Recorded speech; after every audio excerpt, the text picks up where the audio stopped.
Thank you so much for watching, joining, whatever you're listening. However, I'm totally stoked that you're here. Of course, you want to subscribe because we have incredible content. And I want to introduce you, Eddie Turner. Fantastic. Really fun to meet you. Thank you, Sarah. It's such an honor to be with you today. Totally stoked. Eddie, tell me, you've written a book called Conquering the Chaos in Your Mind. What does chaos in the mind look like for you? Well, you know, every day now, due to the pandemic and all the divisiveness that's happening in our nation and the world, people are just anxiety-driven. Anxiety has taken hold of them. And normal, regular people, housewives, laborers, teachers, not people that we normally consider have big-time emotional problems or the old adage, they're crazy people. These are just regular, down-to-earth people that are being inundated with chaotic thoughts, racing thoughts. And chaos in the mind is just anything that causes us to not be able to control our thought and live a very balanced, healthy, godly life. Now, where I'm going to kind of go off the path a little bit here. Okay. Where are you from? I'm from Tennessee, Middle Tennessee, around Nashville. That's where we call home. And I'm married 41 years to my beautiful high school sweetheart. And I have 2 adult children and 3 grandchildren. What's your favorite food to eat? Cheeseburgers. Serious? Yeah. Yeah. The day I got married 41 years ago, and I'm going off. Yeah. My dad had never talked to me about sex. And I was 22. And Seriously? Yeah, I was 22. And I was raised Pentecostal, so sex was a taboo subject. And we didn't talk about it, never talked about it in church. So he said, son, I want to take you out to eat. Well, my dad and I had never had a serious conversation in 22 years. He just taught me how to work all my life. So I said, okay. I knew it was the day we get married. And he said, where you want to go? I said, I don't care where you want to go. He said, well, let's go to Wendy's. So I said, okay, we're going to Wendy's. So I ordered. He said, well, this is our last meal together. What would you like? I said, I want a double cheeseburger. So on the day that I had my sex talk at 22 years old with my dad, I had a cheeseburger. And here's the sex talk. Here's what's funny. He said, I'd just taken a bite and I didn't know we were talking about that. I didn't know. He just said, I want to talk. I thought he was wanting to tell me about not spending too much money or don't go in debt. And he looked at me and I'd just taken a big bite of the cheeseburger. And he said, son, I want to talk to you about something. I said, okay. He said, do you know anything about sex? And I'm 22, I'm not 13.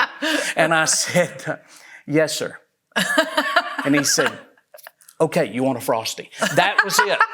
That was our sex talk. Oh my goodness. That was the sex talk. So I love cheeseburgers. And to this day, every time I take a bite of a cheeseburger, I think about my sex talk. Yeah. So you have a son. Did you do the same thing with him? Or No, we went to Taco Bell. Oh, right. He got a burrito, right? Yeah. And how old was he?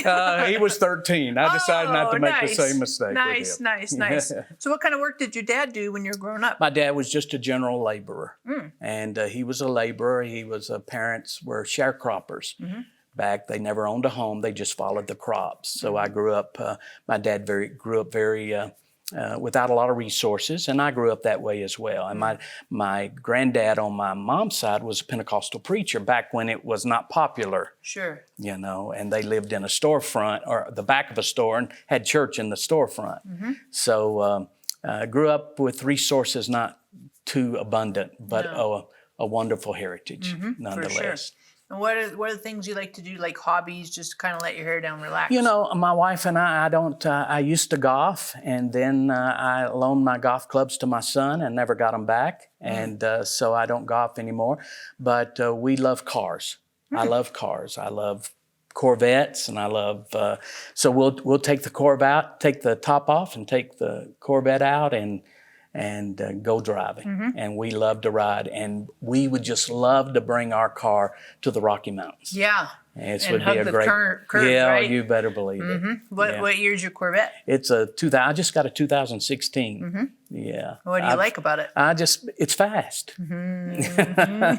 It's fast and very comfortable. I've had several of them over the years, and try to upgrade each time, and they get more comfortable with each edition of the Corvette. Nice. So they're exciting.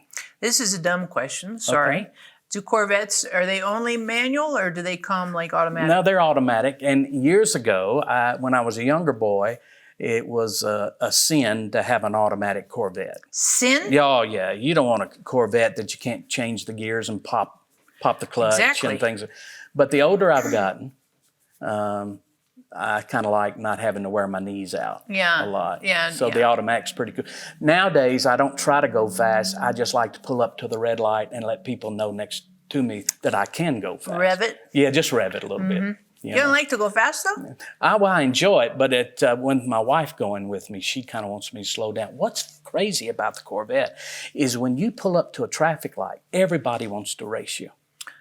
The other day, a Prius hybrid gunned their motor at me, and I just looked at them and laughed because everybody has this feeling comes over them. Let's go, let's go. So it's just fun. But here's the thing. With Corvettes, by the time you get old enough to afford one, you can't get out of them. You're just so old you can't get out of the things.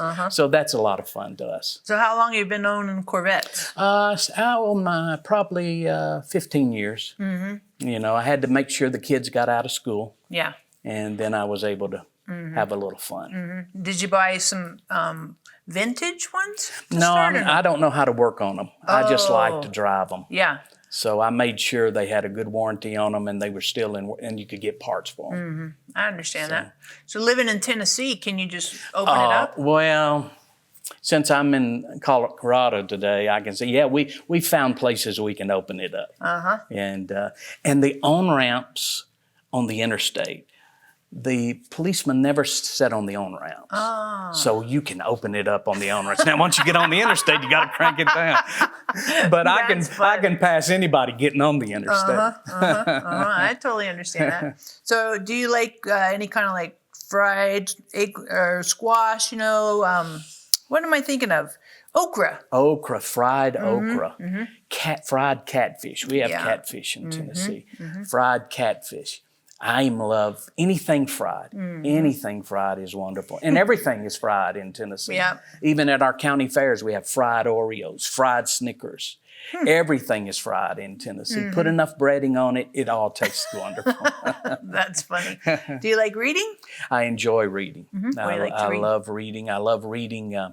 I struggle sometimes reading novels because I feel like I'm wasting my time. And I know that's not true, but I've always read historical books. I enjoy historical books. I like military books. And I just love books from authors that teach the Bible.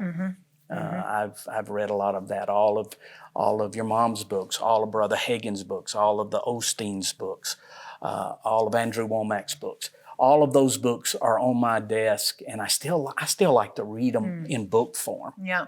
Yeah. I know my children love the podcast and listening, but I still like something about having a book in my hand. I understand that. So when you talk about like reading like military books, history, what are some of those that you've read? Well, I love the World War II. Some of those guys that have written historical about World War II, the greatest generation. I love hearing that. A lot of the gory details of the present I don't read a lot, but especially World War II. I like going back and reading some of those autobiographies and some of the historical markers of World War II and Normandy and things of that nature and what happened. Amanda's dad, my wife's dad, was in World War II. Wow. And so he didn't talk a lot about it. And a lot of those guys don't talk a lot about it. So you have to read about it if you want to learn about the history of that. This one's a little bit off the beaten path, but there's one called Hell in a Very Small Place. Wow, I haven't heard of that one. Right. So this is it's kind of on the cusp of the Vietnam War, but it was actually the French occupied Vietnam before America came in. And so the French had this outpost at Dien Bien Phu, and they thought they were invincible. And the book is about the Vietnamese overrunning. It's called Hell in a Very Small Place. You might really like that. Hell in a Very Small Place. Was it written by an American author or I think Vietnamese? so. I think Oh, so. wow. Yeah. I read that. I found that fascinating. Oh, that would be great. Cool. Thanks, Eddie. Thanks for hanging out. Thank you so much for watching and subscribing, of course. I'd like to ask you this question. What is your favorite fried food? Right? You're like, I don't do, well, think about it. It could like expand your horizons.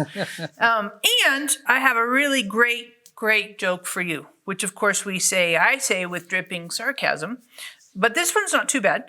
What is the longest word in the English language?